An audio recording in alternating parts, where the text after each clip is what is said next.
Bom dia, boa tarde, boa noite, Climaters. Espero que vocês estejam todos bem. Esse aqui é o Arquipélago Verde, podcast para você que nos ouve de qualquer lugar do mundo e que debate de forma aprofundada questões sobre mudanças climáticas, aquecimento global e ecopolítica. Meu nome é Lívia Almaire, sou geógrafa, mestranda em antropologia e ruptura climática e minha parça, Leila Figueiredo, bióloga, mestre em biodiversidade e conservação e doutora em estudos do desenvolvimento e ecologia política.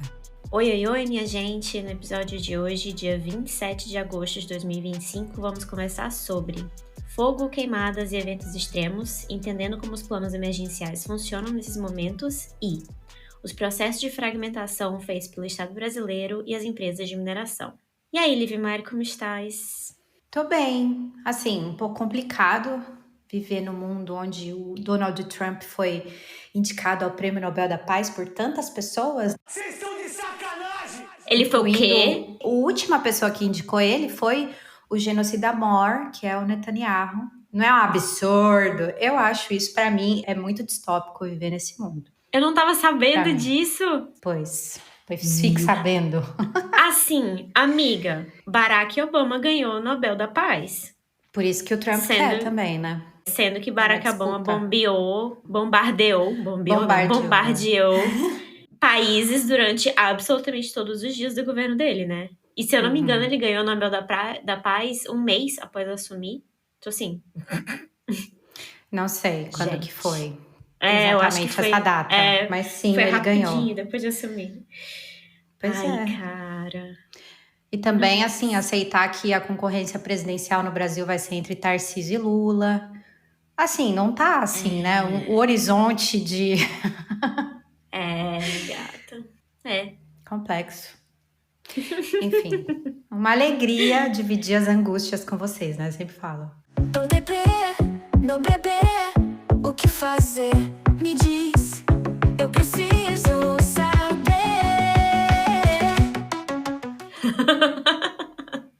A gente segue o baile. Segue o baile. E você?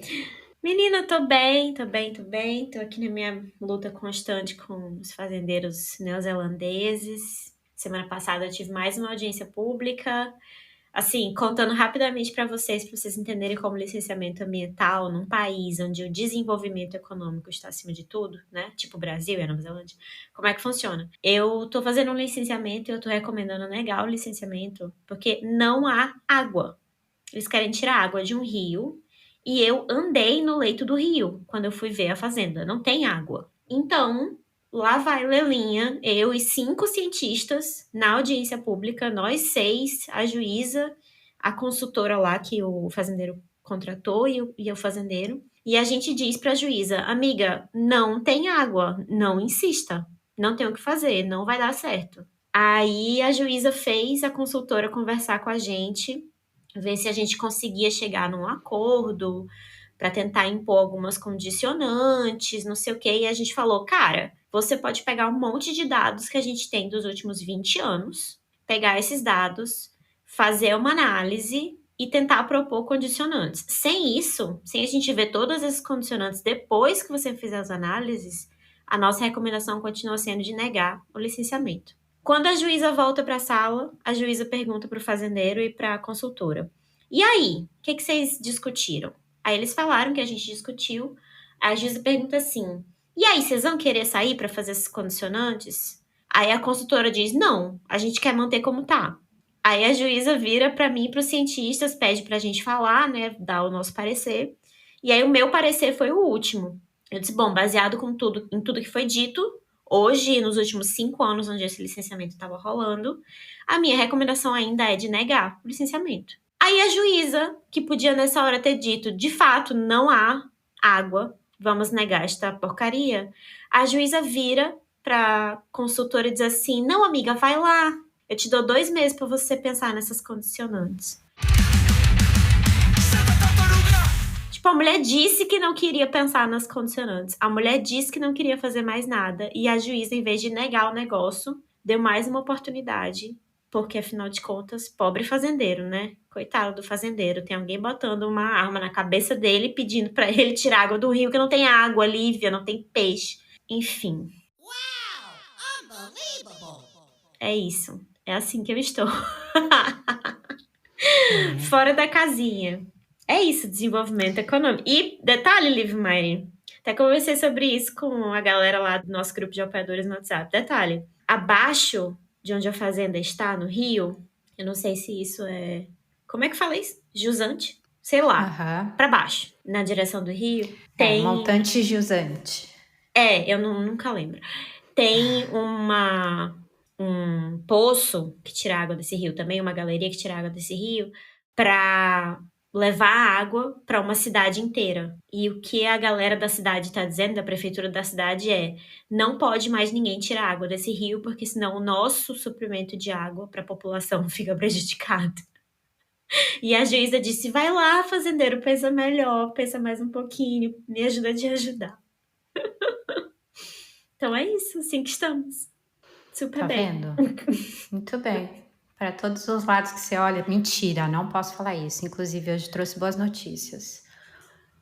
Uma parte delas é boa notícia. Ai, meu Deus. Bom, vamos lá, né? Primeiro eu queria começar mandando aquele abraço pra galera do Pix e a galera do Apoia-se. Então, Matheus, Mariane, Igor, Giovana, Ananda, Marina, Guilherme, Lucas. Galera, muito obrigada pelo apoio.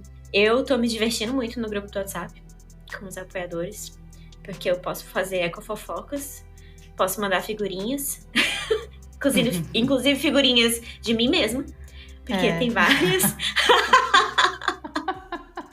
Então tá sendo super legal.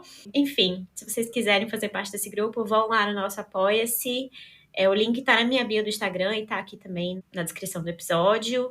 Você, doando a partir de R$20, você entra pro nosso grupo do WhatsApp. Lá você pode dar sugestões de conteúdos pros episódios. A gente pode fofocar sobre um monte de coisa que tá acontecendo no Brasil e no mundo. E é uma comunidade super legal pra gente não só reclamar, mas falar de coisa boa também, né, Lívia? Sim, à medida que as coisas boas acontecem. Mas, deixa eu falar também, agradecer todo mundo, óbvio, a Leila já agradeceu, ela agradece por mim também, mas dizer que é fundamental o apoio de vocês. Então, se você acha esse podcast importante, a gente é a mídia independente no Brasil, fazendo conteúdo socioambiental, o que não é fácil, porque essa semana eu estava procurando coisas para ouvir sobre a questão socioambiental, e não tem gente falando o dia inteiro sobre essas questões de ecopolítica e mudanças climáticas no Brasil. Então, assim, apoia o nosso trabalho, gente. A gente ama fazer e a gente tá aqui fazendo com muito afeto. Acho que é isso. Reforçar. Com certeza. Muito bem. Vamos para o episódio? Bora. Comece. Começo. Bom, lembram do episódio passado? Episódio 34. Se você não ouviu, eu quero saber o que você tá esperando. Vai lá escutar. Uma das coisas que eu falei, das várias baboseiras que eu falei de fragmentações, que é um conceito que eu trouxe na minha tese de doutorado e de vez em quando eu trago aqui nesse podcast e hoje eu quero falar muito sobre isso também.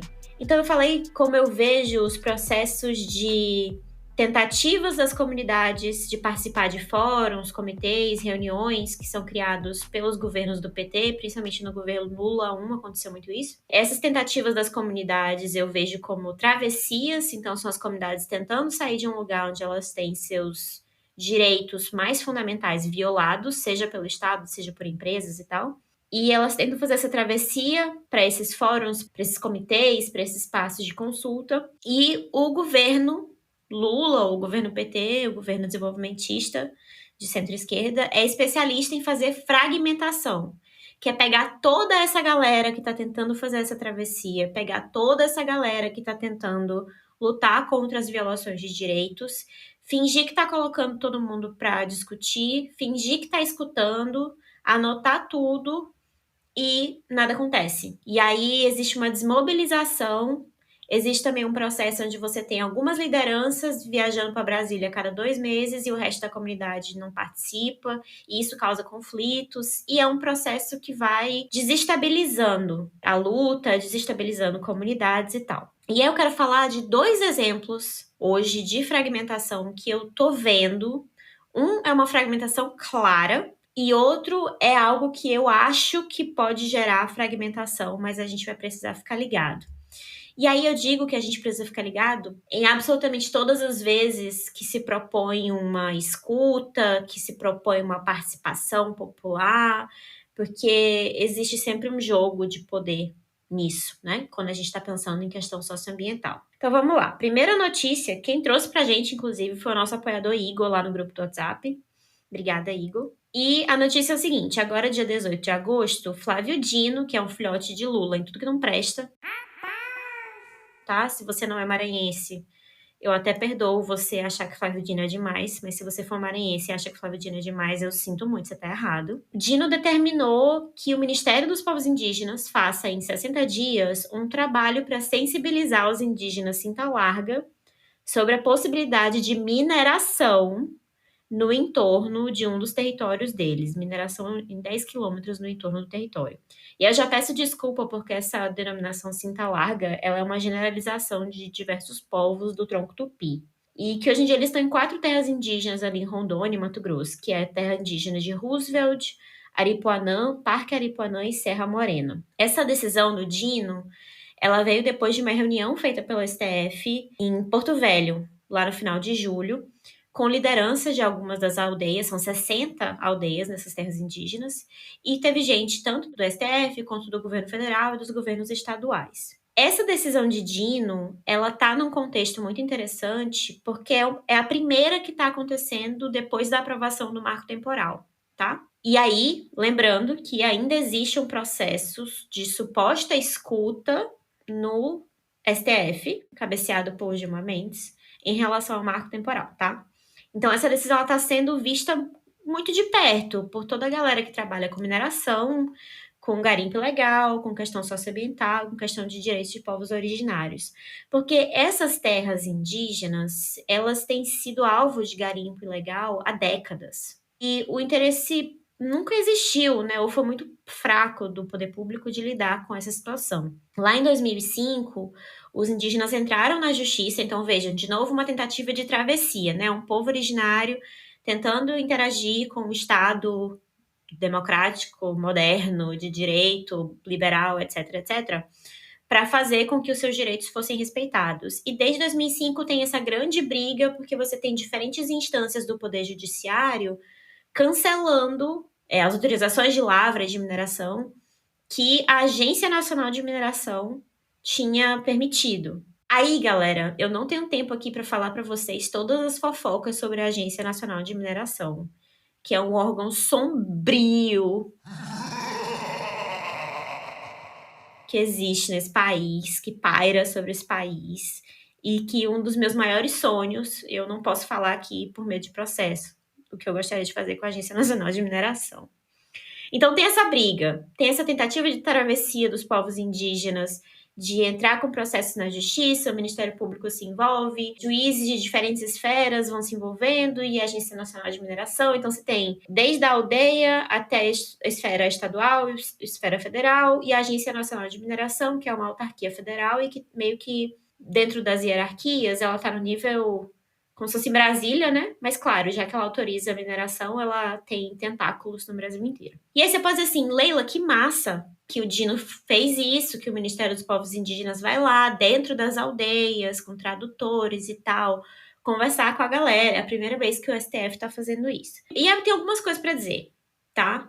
Primeiro que eu vejo com muita reticência qualquer coisa que o STF fale em relação a povos indígenas num contexto onde há uma mesa encabeçada pelo STF, em que eles colocaram quem mata e quem morre para tentar chegar num acordo. Então, nada que venha do STF, para mim, é muito legítimo nesse sentido. Outra coisa que eu queria dizer, e aí fiquem à vontade, se vocês discordam, eu quero dizer só que vocês vão estar errados. Mas é que não devia mais ter mineração em lugar nenhum, gente, tá? O planeta não comporta mais mineração de ouro. O planeta não comporta mais mineração de diamante, que é o que é feito principalmente aqui nessa região. Não dá mais, sabe? E aí, quando você vai ver as notícias, tem pessoas indígenas que falam, não, a gente quer a mineração sim. A gente quer a mineração no entorno. Tem outras pessoas que falam, não, a gente quer mineração sim, a gente quer mineração dentro do território indígena. O que, aliás, agora com o novo marco temporal, isso pode ser feito. E tem galera que diz, não, a gente não quer a mineração. E aí, nesse contexto, o Brasil assinou, em 2004, a Convenção 69 da Organização Internacional do Trabalho. Essa convenção, ela é de 1989, tá? O Brasil assinou em 2004. Essa convenção ela é super clara sobre os processos de escuta e engajamento de povos e comunidades tradicionais em frente a empreendimentos como mineração, mas não só, tá? Nessa convenção tá dito, tintim por tintim, que a consulta com essas pessoas tem que ser prévia, livre e informada. E a escuta também é contínua, é uma escuta continuada. Enquanto o empreendimento estiver naquele local, as populações dali, as populações dos povos e comunidades tradicionais, vão dizer o que elas acham que precisa acontecer com aquele empreendimento para que os seus modos de vida sejam preservados. O Brasil, até onde eu sei, tá? E a gente tem um pesquisador maranhense, Danilo Cerejo, que é especialista nessa convenção da Organização Internacional do Trabalho. Baseado no que o Danilo fala, o Brasil não tem um processo onde essa convenção, que foi assinada em 2004, tenha sido seguido. Por isso, essa escuta do STF agora me parece algo meio vazio, sabe, Lívia? Porque se a gente até hoje, o negócio foi assinado em 2004, até hoje a gente não teve um processo que tenha funcionado, como é que esse processo agora, dentro do novo marco temporal, como é que isso vai funcionar, minha amiga? Me explica. Sabe? Eu não confio. Não sei o que tu achas. Eu acho que eu nem preciso comentar. Acho que todo mundo sabe o que eu acho. Gata. E aí, assim, pra mim, esse processo do STF tem tudo pra virar mais um processo de fragmentação. Porque agora a gente já tem pessoas do território, umas contra, umas a favor, umas parcialmente a favor, desde que seja no entorno, outras dizendo que são a favor desde que seja dentro do território, porém acordado com os indígenas. Me diz uma coisa, absolutamente todas as pessoas indígenas vão assinar o contrato com a empresa de mineração? Hein? Ou não? Ou vai ficar uma galerinha que vai assinar, vai ficar uma galerinha que vai para Brasília, uma galerinha que vai para São Paulo, de repente aquela pessoa lá da terra indígena vai virar coordenador de não sei o quê, entendeu? Esses processos de fragmentação feitos pelas empresas e pelo Estado brasileiro, eles são muito brutais, porque você vai colocar vizinho contra vizinho, parente contra parente, tudo para que o desenvolvimentismo, essa exploração mineral cachorra que nos mata há 525 anos, seja continuada. Revolts, eu estou revolts, tô revoltada com esse mundo que nos faz de bobo. O processo de fragmentação, ele vai desfazendo esses laços. E a gente tá achando que olha que linda essa escuta. E esse processo aconteceu muito, né, em Brumadinho e Mariana, depois com todos os desdobramentos e como que a população foi sendo colocada através de vários mecanismos, né, uma contra a outra, e os processos praticamente em todos os primeiros anos ali não andavam, porque a comunidade foi totalmente fragmentada em lutas internas, né? E também para a gente tirar isso da nossa cabeça, que a gente acha que comunidades indígenas são homogêneas, pensam de maneira igual. Nas comunidades do Munduruku, por exemplo, tem vários indígenas que são os próprios garimpeiros também. Então, dentro das comunidades indígenas, tem cisões muito sérias e importantes, e a gente de fora, a gente não pode achar que tudo é homogêneo, que as tensões e conflitos não acontecem, enfim, é tudo muito complexo. E esses processos se validam disso e criam isso também, né? É uma coisa muito recursiva, não dá para falar que só tem uma via, né, de funcionamento. E eu vou te dizer mais, a gente que tá de fora tem essa visão muito orientalista, muito homogênea, né, de o que é o povo e comunidade tradicional, o que é o quilombola, o que é o ribeirinho, o que é o indígena. As empresas não têm essa visão. As empresas de mineração, seja da mineração ilegal, do garimpo ou não, essas empresas sabem muito bem onde elas podem ir para criar essas fragmentações. Por É o isso, então, modus que elas estão... operandi, né? É o modus Elas operandi vivem delas há muitos disso. anos. Uhum. Elas vivem disso. Toda a Eu lembro, desmobilização é feita através de saber como desfazer esses laços, né? quando aconteceu a questão de Brumadinho e Mariana, mais ou menos um tempo depois, eu fui para Minas Gerais fazer alguns shows. E a gente fez em uma das cidades atingidas e a gente estava hospedado num lugar do festival lá e tinha uma jornalista e uma socióloga que faziam um projeto de pesquisa justamente sobre essas disputas entre as comunidades de Mariana, principalmente ali, que elas estavam trabalhando. E a gente conversou alguns dias, porque a gente ficou hospedadas nos mesmos lugares, mesmo festival, para questões diferentes, mas elas contavam essas coisas, assim, da pesquisa, de como que esses processos... Veja, há quantos anos atrás isso? E elas já estavam falando que isso era uma questão que acontecia no Brasil inteiro, né? Essa criação de disputas e tensões e tal. Eu queria só trazer uma coisa que eu trouxe aqui, Leila, que no mesmo dia, né, você falou dia 18 de agosto, 18. mas também no mesmo dia, o Flávio Dino, ele decidiu que os municípios não podem mais propor novas ações judiciais em tribunais estrangeiros. Para quem não sabe, eu estava aqui falando de Brumadinho e Mariana, várias pessoas entraram com uma ação judicial em tribunais estrangeiros. Essa ação está correndo agora, nesse momento, né? Todos esses desdobramentos ainda estão acontecendo. E esse mesmo Dino decidiu que, a partir de agora, essas novas ações, novos litígios e tal, não podem ser feitos fora da jurisdição brasileira. Isso é uma medida completamente mineradora, não, mas que mina essas formas de luta, né? Essas comunidades que não encontram respostas dentro do país e vão buscar fora algum tipo, mesmo porque essas mineradoras, né, quando a gente está falando de mineradora, eu já não estou nem falando de garimpo, quando essas mineradoras são empresas multinacionais e estão fora, essa tentativa de fazer isso fora do território brasileiro é pegar a jurisdição desses outros países que têm leis menos frouxas que o Brasil e tentar enquadrar esses crimes que essas mineradoras provocam nessas outras jurisdições. E o próprio Dino, favorecendo as mineradoras, disse que isso não pode mais acontecer. Ou seja, será sempre a jurisdição frouxa do Brasil mesmo, subalterno, que vai definir quem é que vai continuar matando e quem é que vai continuar morrendo e quem é que vai continuar fazendo a travessia, né? Como você estava falando. Exato. É muito doído, Lívia, porque, veja, é como tu estás dizendo, era a última chance que essas pessoas tinham, o último recurso que essas pessoas tinham. Falando em Convenção 69, a gente teve o processo de Alcântara, por exemplo.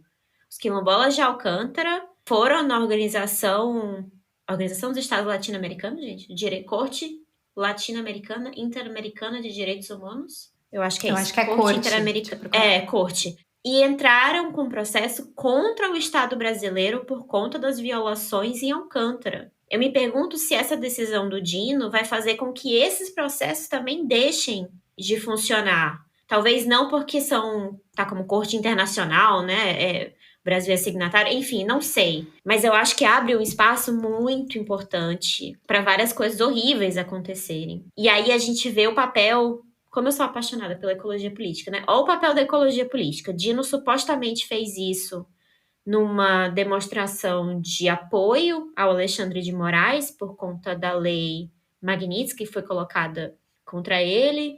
E aí teve um bafafá com os bancos, que caiu bolsa... Aqueles especuladores, né, que vivem de fazer aposta e brincar com a vida alheia, ficaram no alvoroço e tal, não sei o quê. E aí era uma coisa de, olha, a soberania brasileira, tá. Mas... sob o ponto de vista da ecologia política, é um espaço poderosíssimo que as comunidades tinham e que agora já era. É Corte Interamericana de Direitos Humanos, IDH. Mas essa decisão do STF não mexe em todas que passadas, né? Então, acho que esses que estão acontecendo e já foram submetidos a outras jurisdições, elas não perdem isso. Mas a partir de agora... isso acontece. Só que veja o contexto, a mineração cresceu, de acordo com o MapBiomas, 6 vezes entre 1985 e 2020, no território Uhum. brasileiro.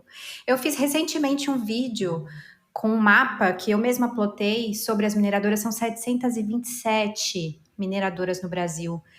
Mais da metade delas não tem avaliação de riscos associados, ou seja, a partir do momento em que acontece o rompimento dessas barragens, quais são os riscos potenciais? Mais da metade não tem avaliação. Praticamente metade, 292, 300 e alguma coisa, tem riscos altíssimos associados a elas. Então, assim, mesmo que não impacte essas que já foram para outras jurisdições e estão nessas lutas eternas também, porque levam anos, né? Impressionante como a morosidade da justiça também serve bem ao capital, né? Mas o quadro de mineração no Brasil, ele é altamente perigoso nessa situação, onde as pessoas não terão mais outras vias para buscar denunciar essas violações, né? Esses acontecimentos e tal. Então, assim, vai acontecer muito acidente ainda. E a partir disso, quais são as ferramentas, os instrumentos que essas pessoas têm? Fora do Brasil, não mais. Sim. E aí fica na mão de gente como os 11 do STF que estão achando bonito, né? Discutir quem mata e quem morre. Ai. Então, assim, eu tenho medo. Eu tenho muito medo desses processos. E é muito interessante porque, normalmente, eu via os processos de fragmentação serem feitos pelo executivo, muito mais do que judiciário e legislativo, pelo menos no nível federal. E aí, agora o STF, com essa atuação mais energizada, né, por tudo que a gente está vivendo, se coloca também nesse papel de agente fragmentador. Então, isso é bem preocupante. Assim, não sei se é o que vai acontecer, mas baseado em tudo que a gente tem dos últimos 525 anos, é o que eu acho que vai acontecer. E aí, outra coisa que eu queria trazer para vocês, que eu falei que era uma coisa de fragmentação com certeza, é o seguinte, vamos lá. A Estrada de Ferro Carajás, essa besta fera de 900 quilômetros que rasga o Pará e o Maranhão, tá fazendo 40 anos. Uhul! Só que não, né? E aí a Vale, sempre a Vale, lançou um edital audiovisual, Liv Mari. Vou ler para vocês o post do Instagram, porque eles têm um Instagram só pro projeto, tá? O nome do projeto é Mapa. Eu vou ler para vocês o que o post diz e a gente vai fazer uma análise rápida de discurso aqui, tá? Porque vocês sabem, eu sou de humanas. Vamos lá. Abre aspas. O mapa, mostra de imagem em movimento, é um convite a olhar para a Estrada de Ferro Carajás como um elo entre tempos, vozes e vivências. Um projeto que busca preservar não só o que se vê, mas tudo aquilo que pulsa ao redor dos trilhos, memórias, afetos, territórios. Eu vou dar uns 2 segundos para vocês vomitarem, pera. 1, 2. Não ri, Liv Mari, isso é muito sério. Olha, eu fico imaginando a pessoa que estava fazendo o post, coitada. Né? Ou aí, não, né? Sei lá. Não sei, a gente não sabe, né? E aí a proposta é selecionar 10 artistas, 5 do Pará, 5 do Maranhão, para traduzir suas experiências únicas e olhares sobre a ferrovia. O edital vai dar R$18 mil para essa galera, além de uma visibilidade absurda, né? E aí eu não tô aqui, gente, para criticar a galera do audiovisual do Pará e do Maranhão, que porventura se candidatar e ganhar esse edital, tá? Não tenho nada a ver com esse corre, não faço ideia do quão deve ser difícil trabalhar com cultura e audiovisual nesse contexto louco que a gente tá, e ainda mais em estados onde tudo que a gente faz é visto como local e regional, né? Não é visto como cultura brasileira, já que a gente não tá no eixo sudestino, Rio e São Paulo. Então, assim, não tô falando dessa galera não, tá?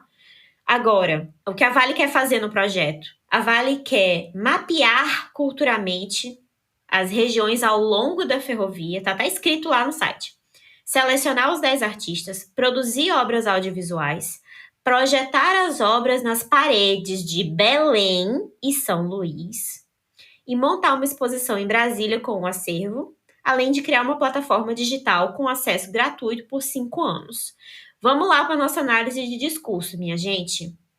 Quando a Vale diz que a ferrovia é o elo entre tempos, vozes e vivências.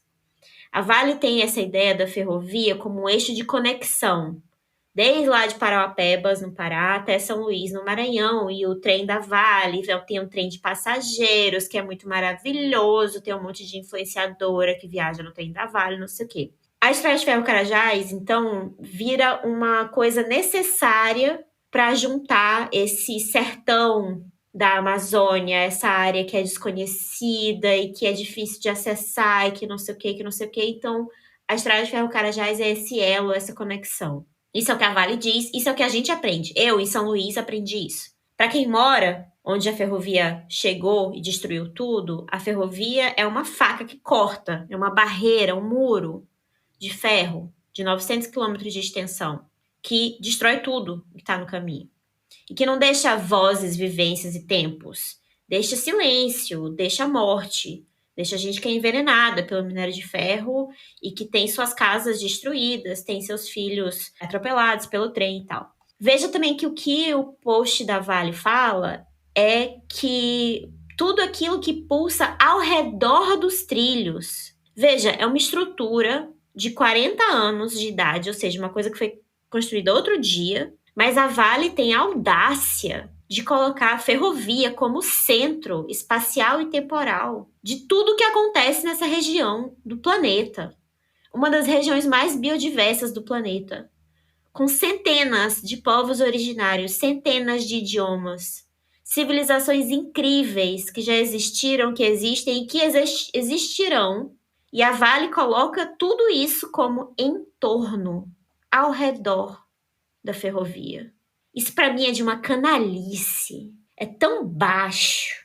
Mas fica bonito, né? Fica bonito na postagem do Instagram. Tudo que pulsa ao redor dos trilhos. E aí, eu também chamo a atenção para o fato de que a Vale está propondo mapear culturalmente o entorno da ferrovia.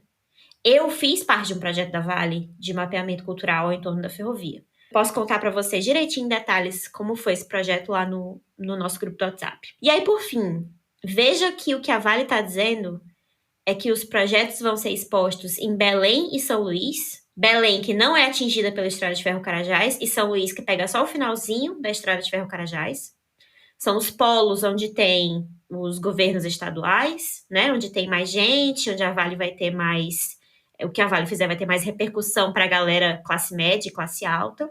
E a exposição maior vai ser em Brasília, que é onde estão todos os lobistas, onde está o STF, onde está o Legislativo, o Executivo. Então, eles estão dando 18 mil reais para 10 pessoas venderem sua alma para que a Vale seja vista em Brasília, Belém e São Luís como o centro do mundo. A Estrada de Ferro Carajás como centro do nosso mundo. Você paraense, você maranhense, nós somos o que está ao redor.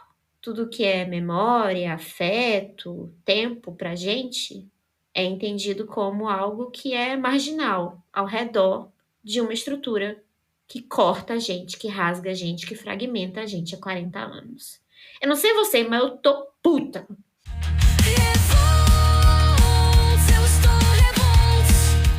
Eu tô com ódio, porque é muita audácia, né? Claro que é. Uai. É isso. Vou respirar fundo. Vou te deixar falar, porque eu preciso me recuperar depois dessa raiva. Pode sentir raiva. Eu lembro que quando eu voltei para São Paulo, eu trabalhava muito com cultura antigamente. E eu lembro que eu ficava indignada com os projetos da Petrobras, que eles faziam de cultura também, em relação à água. Ai, Acho que tinha uma linha de financiamento só para projetos de água, e eu tinha um grupo de amigos do teatro que faziam teatro para crianças, e eles falavam sobre água, sobre questões socioambientais da água para as crianças, patrocinados pela Petrobras. É assim, é um mundo que realmente, se você não passar raiva, alguma coisa de errada tem com você. Só pode. Bom, vou emendar aqui nessa sua indignação, Leila. Eu ia falar do PL, que a gente falou no episódio passado, Isso foi uma coisa que me deixou com muita raiva também, porque as notícias que eu vi sobre o PL era assim, Lula vetou, aquilo que a gente foi um pouco mãe de Iná, né? Não precisa ser nenhum muito grande especialista para entender que o Lula não ia fazer o veta tudo, nem podia, nem politicamente, nem se a gente quisesse, nananã. Mas achei interessante que as reportagens ficavam assim, o Lula vetou 63 pontos.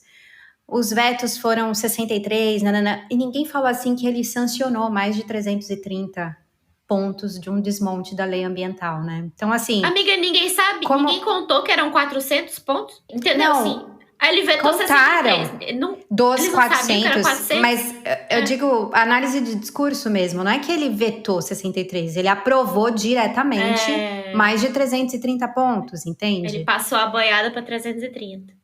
Exato, e aí nessa condição de desmonte ambiental no Brasil, a própria esquerda, as esquerdas, enfim, não ajustam o discurso, não fazem um discurso combativo, não constroem uma narrativa de falar, cara, o Lula não vetou 63 pontos críticos, ele passou a boiada em 330, e eu acho que o pior de tudo foi ele ter passado como caráter de urgência a questão da licença ambiental especial, que já abriu precedente para fazer os testes você viu, né, que estão começando os testes para desastres ali na Foz do Amazonas, estão fazendo as simulações de derramamento de petróleo, que é uma das partes ali do licenciamento, para começar a exploração de petróleo na Foz do Amazonas. Gente, tá feio, sabe? E aí, uma crítica também. Houve uma mobilização de diversos grupos da sociedade civil para pressionar nas redes sociais, e aí vem aquela coisa do ativismo de sofá, é uma outra coisa que tem me dado muita raiva,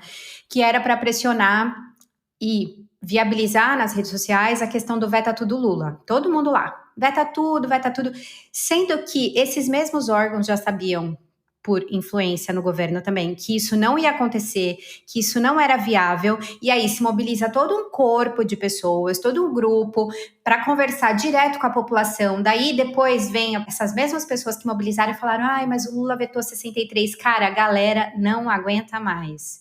O povo não aguenta mais ficar dançando para lá e para cá, sem uma diretiva muito estratégica, sabe? É ridículo o que tem acontecido, enfim. Que nojo. Amiga, e assim, rapidinho, isso gera desmobilização também, né?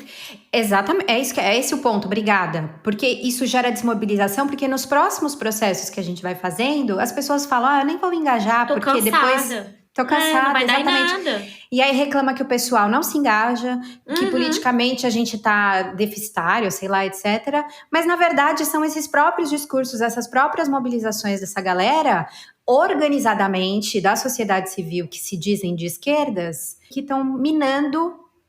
É como se fosse a reprodução disso que o próprio Lula faz, que você estava falando, só que numa outra escala e num outro ambiente, que é o ambiente digital, e numa escala do ambiente digital, né? Enfim, eu acho que é cansativo demais, cara. Pelo amor de Deus, vamos aprender alguma coisa com esses anos de bolsonarismo instalado no país e fazer direito, né? Pessoal da MPB, vergonha na cara, vamos começar de novo. E bota essa porra pra funcionar direito pra gente cantar certo com essa porra. Mas enfim, vou trazer aqui, eu trouxe um pouco das notícias sobre incêndios, como você falou aí no início do episódio. Veja, o continente que se orgulha das suas políticas ambientais, eu tô falando mesmo dela, da União Europeia, onde eu resido nesse momento. Não tô rindo de... Bom, não posso rir dessa maneira, mas enfim. Você não vai pro céu, Deus tá vendo seu risinho. O capeta te espera, depois não vai chorar. Ela tá enfrentando aí a pior temporada de incêndios florestais da história. E a área queimada, até agora, nesse ano de 2025, foi de 1,1 milhão de hectares. O que ultrapassa em 4 vezes a média dos últimos 20 anos. Só a Espanha tá com um recorde dos últimos 30 anos de incêndios e áreas queimadas. Então, assim, as emissões de CO2 desses incêndios já atingiram 35 megatons, assim, um recorde para o período, né? A gente vem falando nos episódios passados quantos recordes que a gente vai divulgar aqui no episódio, né? Trabalhando dentro da área ambiental, socioambiental. Bom, Grécia, Espanha, Bulgária, Montenegro, Albânia, assim, todos esses lugares ativaram o Mecanismo Europeu de Proteção Civil, que é um sistema criado nos anos de 2000, que vai tentar produzir respostas para emergências que ultrapassem as capacidades nacionais de lidar com problemas nesse sentido, nesse caso, os incêndios. Mas eu queria falar um pouco, para não perder um pouco a fundamentação, do porquê que esses incêndios foram tão dramáticos nesse momento. E sempre que a gente fala de eventos extremos como esses, a gente precisa olhar para dois lados, né? Que são os fatores físicos, como o calor, o vento, a baixa umidade do ar, e a ação humana que acaba intensificando o cenário e gerando caos, como aconteceu aqui recentemente. Essa temporada de incêndios, por exemplo, ela aconteceu em meio a uma onda de calor mega persistente, né? Algo que está diretamente ligado ao aquecimento global e essa ação antrópica, muito entre aspas. E só abrindo um parênteses, não existe uma regra única assim para definir o que é onda de calor, tá? Cada instituição, no Brasil é uma, na União Europeia é outra, mas de acordo com Copérnicos, porque eu estou falando de incêndios na Europa, a gente chama de onda de calor quando a gente vive um período anormalmente quente, em comparação ao que se costuma ver no verão de determinada região, e é uma definição estatística baseada nos dias mais quentes em relação ao passado. Então, a versão mais usada é: se a temperatura ficar acima desse nível de calorão por pelo menos 5 dias seguidos, é considerada então uma onda de calor. Além desse calor extremo que a gente enfrentou com essas ondas de calor aqui, a baixa umidade do ar e os ventos fortes favoreceram a propagação do fogo. E entraram também fatores como mudança climática, o que torna os eventos frequentes e intensos, né? Somado a isso, tem o abandono das áreas rurais em muitas dessas regiões, que deixa a vegetação muito acumulada, e isso é combustível altamente inflamável. E claro, né, a ação humana direta. Tem várias investigações aí sobre focos de incêndios que começam com uma questão... A pessoa vai lá e taca fogo, tem práticas rurais que fazem isso e tal. E aí acontece o que aconteceu, né? Mas assim, tudo isso que a gente fala, e cansa de repetir, aqui pelo menos eu lembro muito bem que eu falo isso em vários episódios, é sempre trazer um evento extremo e analisar como são as respostas deles. Que a gente não sei o que você acha disso, Leila, qual que é a sua percepção, mas a gente está sempre respondendo aos eventos. A gente tem uma visão dominante, uma ação dominante sempre reativa para os eventos extremos, né? E a gente está num quadro que não dá mais para ser assim. Mas a música está tocando dessa maneira, né?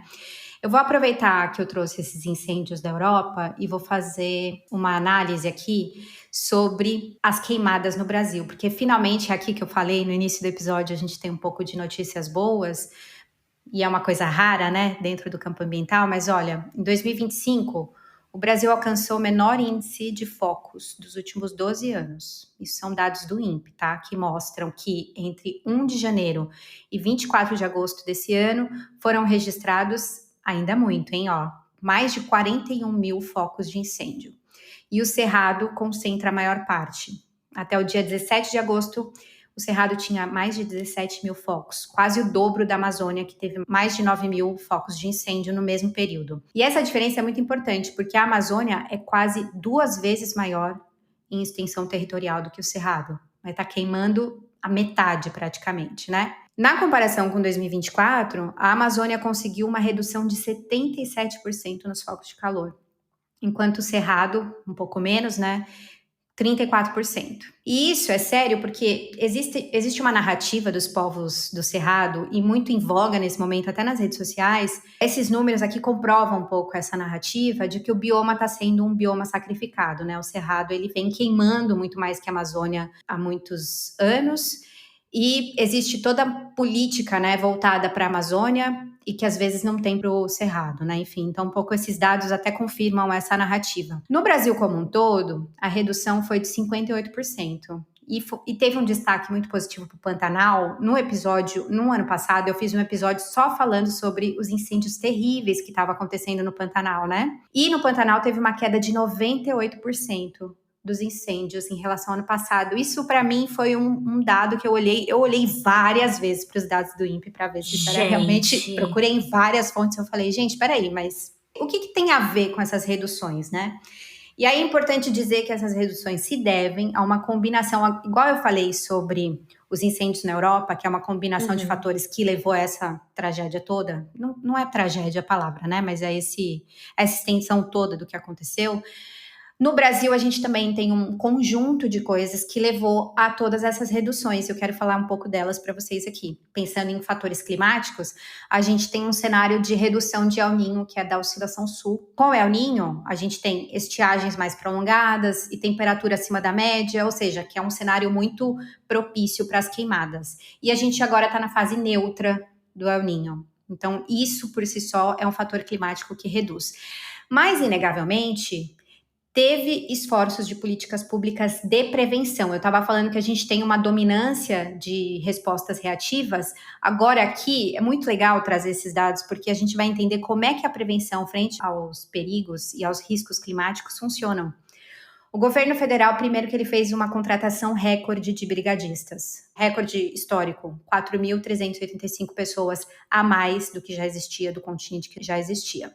Ele adquiriu helicópteros, veículos, investiu recursos do Fundo Amazônia e implementou instrumentos como, falei em outro episódio também no ano passado, a Política Nacional de Manejo Integrado do Fogo. E, além disso, em junho desse ano de 2025, teve uma nova lei, a Lei 15.143, que, aí muitas aspas, teoricamente, vai fortalecer a capacidade de resposta de incêndio. Eu já vou falar por que teoricamente. Mas também teve queimadas prescritas, que são aquelas queimadas com fogo controlado, que as pessoas já foram fazendo nesses territórios para controlar esses fogos, e também os chamados aceiros, que é aquela técnica que você cria um cinturão, você pega uma floresta, um parque nacional e tira tudo em volta, faz tipo um cinturão de nada, não pode ter lixo, não pode ter vegetação, não pode ter nada, protegendo aquele contingente que precisa ser protegido. Isso chama aceiro, né?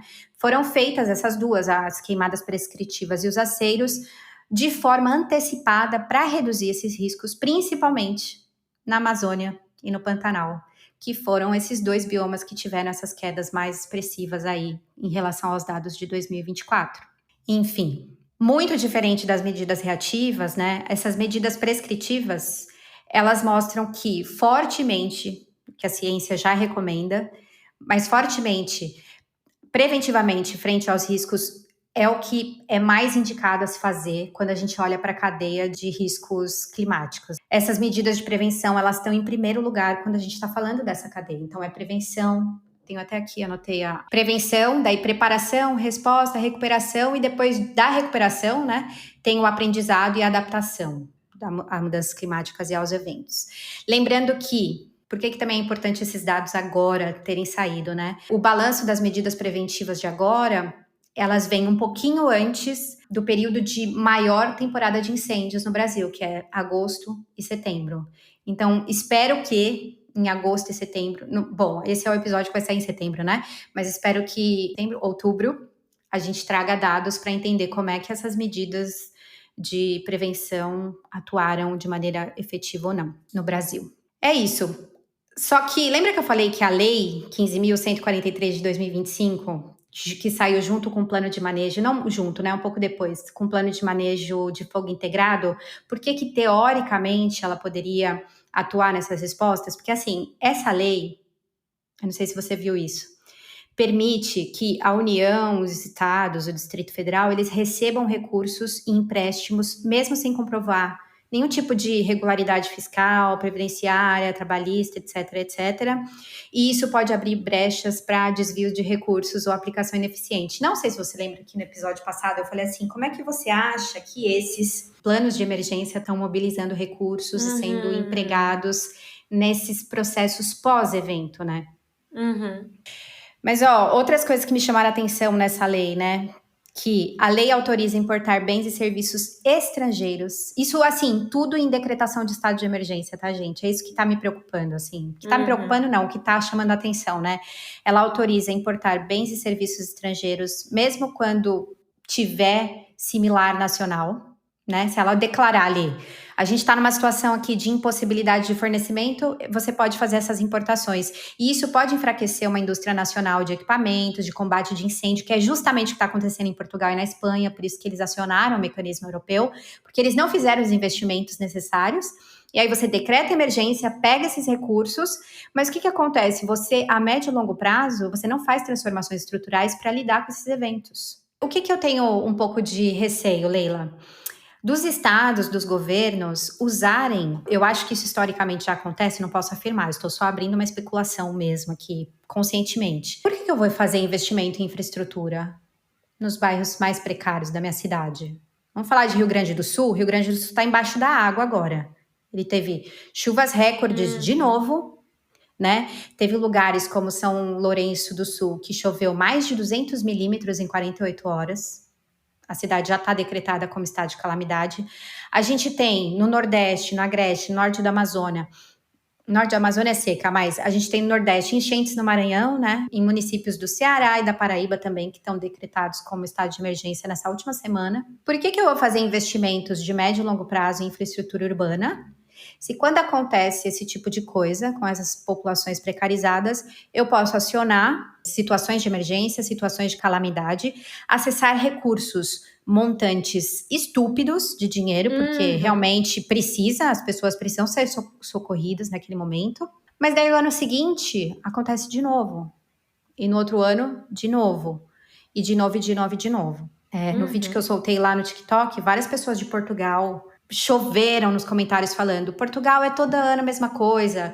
E aí ele falando dos traumas, né? Você fala muito dos traumas porque você fez esse trabalho etnográfico, acho que no seu doutorado, não sei se no mestrado também, de conversar com as pessoas e como que elas falam sobre esses traumas, né? De pessoas que vivem esses eventos extremos.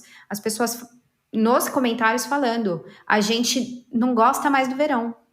Começa a chegar o verão, a gente começa a ficar apavorados, porque a gente sabe que vai pegar fogo. A gente sabe que o governo não está investindo em processos de prevenção dos incêndios, por exemplo. Gente. Né? E tem outra coisa também. Para que eu vou investir em prevenção se na hora que o desastre acontece, eu pego dinheiro de recurso federal e ainda saio de bacana sendo a pessoa, o prefeito, o governador que resolveu. Porque obras de saneamento, ninguém vê porque tá enterrado. Mas todo mundo vê o carinha lá de coletinho laranja da Defesa Civil. Funcionou no Rio Grande do Sul. Funcionou o quê, você diz? O prefeito de Porto Alegre, foi reeleito com uma margem absurda. Ah, sim, depois das enchentes, você diz. Né? Então, tem isso também, né? Sai como salvador do negócio. Mas, nesse caso, é muito louco, porque ele não resolveu o problema. Não só alguns meses depois aconteceram as mesmas coisas, mas como agora.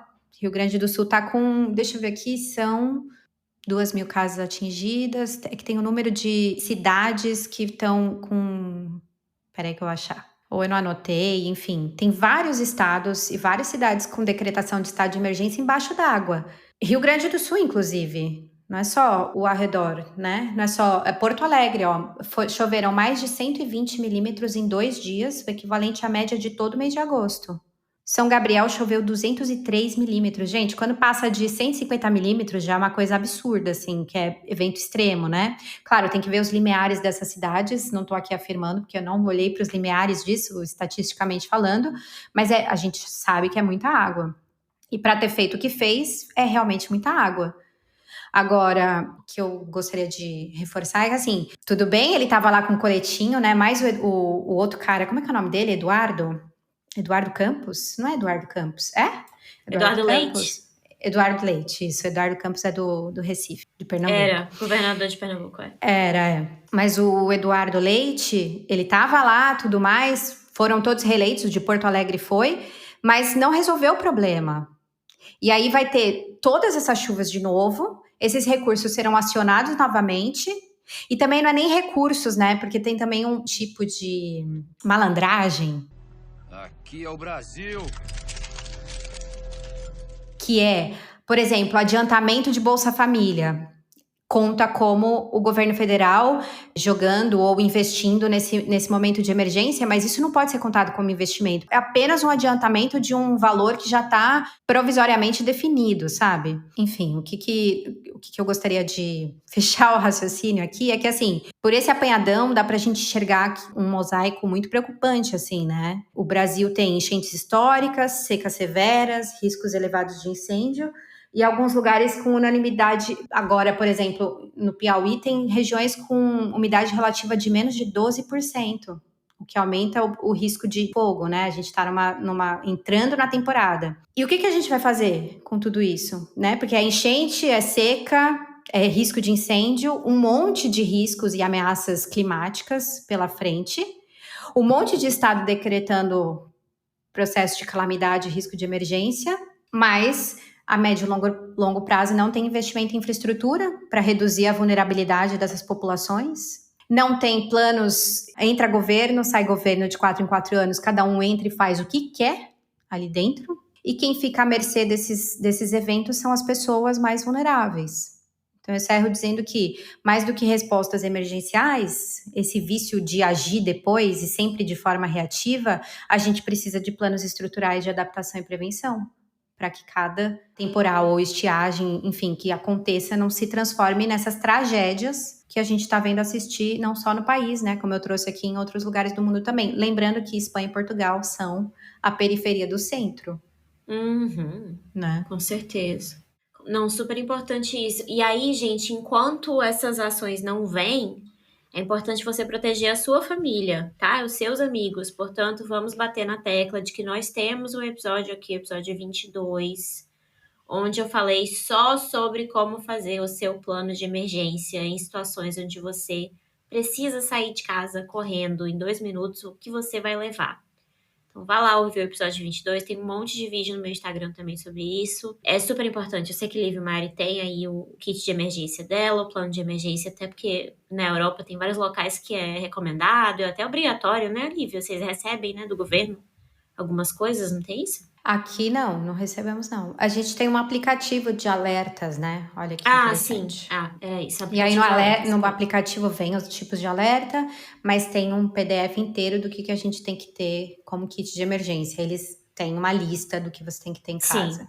Aqui na Nova Zelândia também. E inclusive no Maranhão a gente teve há pouco tempo atrás um teste de alerta da Defesa Civil, que foi super bem sucedido, né? Também é uma ação do governo federal, tentando melhorar esses processos. Mas, enfim, protejam sua família, protejam seus amigos, façam seus planos e kits de emergência para sua casa, para sua família, enquanto essas ações de adaptação mais estruturais não chegam. A gente é muito bom de monitoramento no Brasil, assim, a gente tem centros importantes fazendo isso, e até no episódio, não sei se no retrasado eu falei, teve esses alertas do CEMADEM, eu não sei se resultaram em coisa boa, e eu nem falei no outro episódio, mas sim, resultaram, depois dos alertas do CEMADEM, foram feitos de forma totalmente integrados com a Defesa Civil e tal. Lá no Rio de Janeiro, eles conseguiram não ter nenhuma perda de vida após. Então, também tem casos muito interessantes de monitoramento e alertas que funcionam. As pessoas conseguem se salvar, né? Claro, envolve perdas materiais também, né? Um monte de casa levada embora junto, mas as perdas humanas, elas conseguem ser precavidas, né? Precavidas é ótima essa palavra. Mas, infelizmente, a gente tem que fazer esse tipo de alerta aqui, né? Você individualmente tem que pensar em como é que você vai lidar com esse tipo de evento se você mora numa região ou numa área de risco, né? Felizmente é isso. Bora para as indicações? Para não perder a ternura? Bora. Quer começar? Quero. Ó, eu trouxe, aí eu vou pôr um link para vocês, que é um mapeamento. Na verdade, tem um layer novo dentro do Map Biomas, que é com o mapeamento das brigadas que existem no Brasil. E é super fácil de acessar, então você consegue ver onde tem essas brigadas, tanto voluntárias como não voluntárias, perto de você. Se você mora numa região que tem queimadas e tal, É interessante. E também trouxe uma indicação que é do Observatório da Mineração, andando um pouco em consonância com o que trouxemos aqui sobre mineração, que é um canal que eu acho bem importante acompanhar, porque tem conteúdos e coisas interessantes e dados sobre mineração no país que são bem importantes da gente acompanhar e olhar para isso com um certo receio, sabe? Então, assim, é o Observatório da Mineração e o mapeamento de brigadas de incêndios lá no site do Map Biomas. E você? Maravilha. Ai, a minha notícia é muito boa, a minha indicação é maravilhosa. Porém, pretérita, já acabou. Como Foi assim? o encontrão. Foi o encontrão da Teia dos Povos no Maranhão, Sim. entre 20 e 25 de agosto, lá no território indígena do Zacroagamela, em Viana. Eu daria todo o dinheiro que eu não tenho, e nem as férias que eu não tenho, pra ter ido pro Maranhão, pra estar lá na Teia, ser uma mosquinha perto das discussões da Teia. Eu vi as fotos, eu vi os vídeos emocionantes, Lívia Mari, centenas de pessoas, povos e comunidades tradicionais do Maranhão, todo mundo lá discutindo, e teve tambor, e teve reza, e teve... Olha, lindo, lindo, lindo, lindo. Todo dia que alguém me pergunta, ai, como é que você tem esperança? Ai, como é que... Porque eu sei que essas pessoas existem. Pronto. Os encontrões da Teia dos Povos, e aí todos os estados onde tem teia, tem um encontrão. Esse foi o maranhense. Eles me fazem ter essa energia, me fazem ter essa esperança, porque é essa galera que tá nesses locais, com o pé no chão no território, que tem que liderar o resto de nós em todas as nossas futuras ações para lidar com tudo que está acontecendo na área socioambiental e além. O tema da teia, do encontrão da teia, foi, ó que lindo, retomar territórios para tecer o bem conviver. É lindo. É lindo demais. Então, acompanhe a Teia dos Povos, tanto a nacional quanto a teia de cada um dos estados. Se você puder participar dos encontrões, vá. Se você não puder ir, patrocine de alguma forma as organizações que estão lá se articulando para participar, porque é lindo, é importante. Eu com certeza vai fazer você sentir que você é parte de um movimento que vai ganhar. Ganharemos. Lutamos e ganharemos. E eu tenho certeza disso. É isso. É isso? É isso. Lindo. Lindo, né? Maravilhoso. Muito. Pois é. Então vamos embora, né? Tá tarde, vamos dormir. Bora. Eu, né? Vou começar meu dia. Mas ótimo. Muito bem, minha gente. Muito obrigada por estarem aqui conosco nesse episódio. Lembrando, se você quiser nos apoiar, vá lá no Apoia-se ou faça um pix, arquipelogoverde@gmail.com, e contribua para o nosso trabalho. E até o próximo episódio. Beijo. Beijo.